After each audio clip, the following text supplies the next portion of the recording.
Hey, I'm Daniel Norton here in my studio in New York City with Erica. Hi. And today we're going to talk about using reflectors. So the reflector is probably one of the first pieces of lighting gear that most people get, maybe except for possibly an on-camera flash. And I see a lot of people using reflectors and maybe they're not getting the most out of them that they can. I don't want to say they're using them wrong because I would never say that. But maybe they're not getting the most out of it. So in this first example, I'm going to show you how a reflector isn't doing anything, and then we'll kind of show you how to use it properly.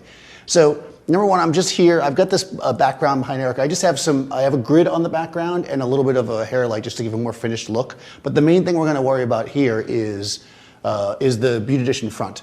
This is a silver beauty dish. It is fitted with a grid. Now what a grid does is it lowers the spread of the light, right? It also adds a little contrast. People love to use grids, especially on beauty dishes. But if you're going to shoot beauty and you're going to use a beauty dish and you're going to use a grid, it's going to be very difficult to add any kind of fill with a reflector. The reason for that is the spread of the dish is so narrow at that point. So we can see that I have this reflector here, this silver reflector. It's actually, I can raise a tiny bit. I'm going to put it just barely out of the shot, kind of at waist level. Yeah, it's a little higher. Actually, I'll shoot one without it first because that makes the most sense.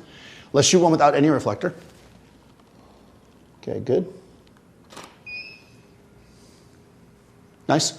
I just shot that in TTL. That exposure looks good to me, so I'm just going to lock that in by hitting manual so it doesn't change on us. Take a quick peek. She's very serious. If you go to like the Pantheon, yeah, in Italy, you know, you'll see Erica standing there just like that. All right, so you can see it's got, I mean, actually it's beautiful. I mean, all right, end the video. No, so you can see that we have the shadow under her chin, and let's say you wanted to fill that in. We could bring a reflector in. But if we bring the reflector in, and I'll bring it up all the ways in, let's see, that's just out of the shot. Take a shot with it, focusing, here we go. Good. Cool. We can see that we've got a little bit of fill, but not a whole heck of a lot, right? And again, because Erica, and because it actually looks good, it's fine, but it's not filled in as much as you would like it for some people, especially if you were trying to cover up any flaws or whatever. So if we move it in even closer, so now it's actually in our shot, right? This is like a ridiculously close place to put it.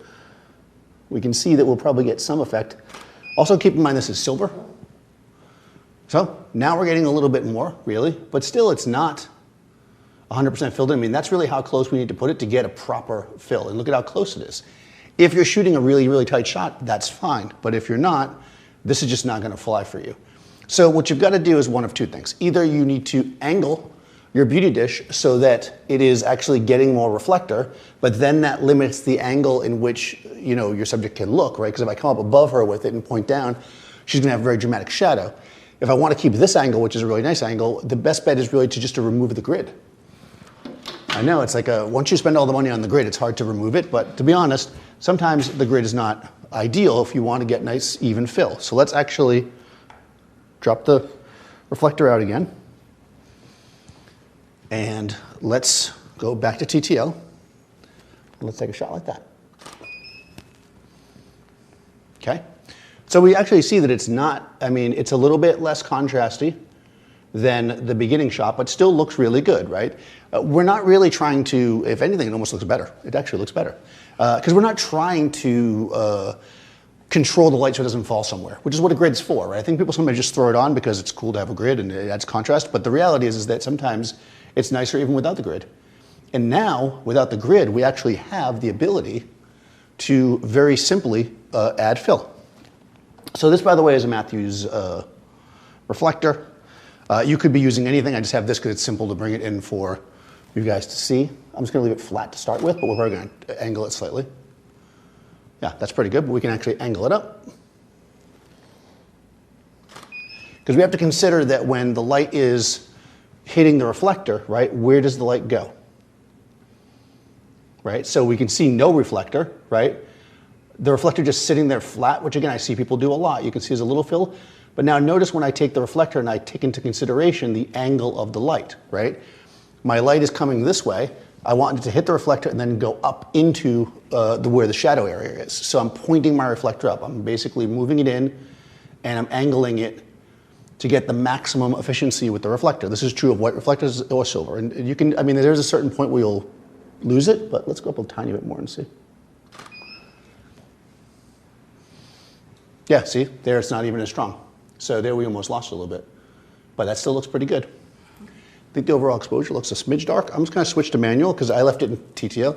I'm just gonna switch to manual and bring my A light up 2/10 of a stop. Now that we have the reflector where we want it. Yeah, there we go. And now we have a beautiful light that's reflected. We can even see the reflector down there. And notice how the reflector, in this case, just looks like a little pinpoint. The reason for that is it's a silver reflector, right? So it's hitting that little bit of light and it's, boom, shooting it back up at us. If it was a white reflector, which, of course, spontaneously, without planning it in the video, I just had the reflector a second ago. There it is.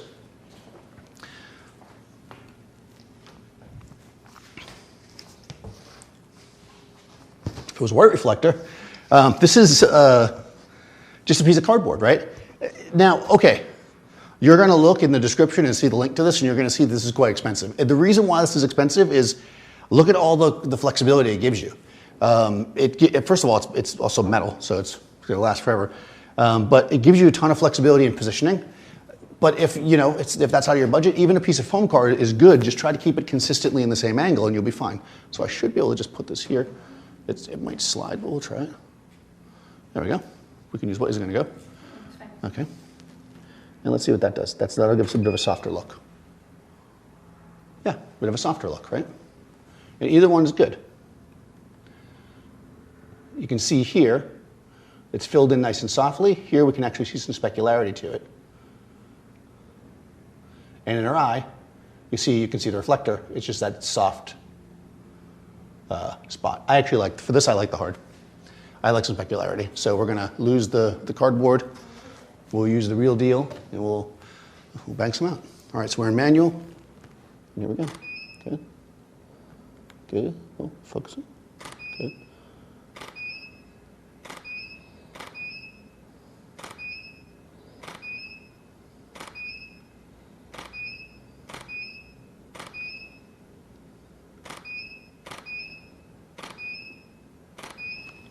Awesome.